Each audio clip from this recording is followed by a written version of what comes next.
This is Jim Emter, Ahn Co, Alexandria, Minnesota, with your closing grain and livestock comments for July 27th, 2018.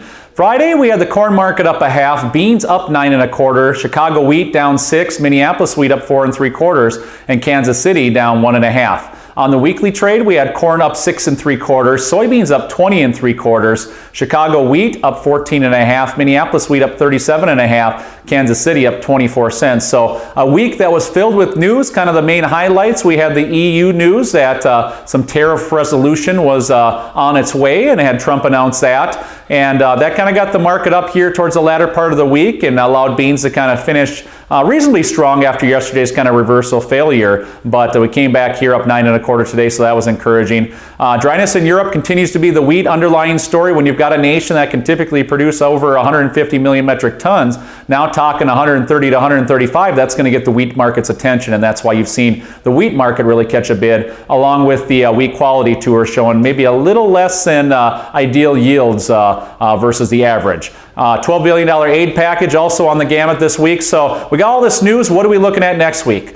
I think we're looking at resistance counts. When you look at corn around 380 to 390, November beans at $9, and spring wheat at 610, we kind of achieved those marks this week, and I think we're going to continue to struggle with those marks, and producers need to be somewhat attentive to kind of their harvest needs and what this crop potential is. I kind of look to that August 10th area as the next USDA crop report, and that's going to be a date in which we potentially could begin to see some yield increases, offsetting some of the strong demand that's around the markets here, at least for the corn and wheat. The bean market, obviously, USDA took 250 million bushels of export demand out of the last report as a result of the Chinese tariffs, and whether or not we get that back in or not is as good as the resolution and getting the trade tariff worked out with them, and we have no idea how long that can drag on. So that's a wild card there. But nonetheless, we'll see if these markets can build. But specifically for corn and wheat, getting up to areas that I think producers need to be paying attention and looking at carries, they're pretty good in the market.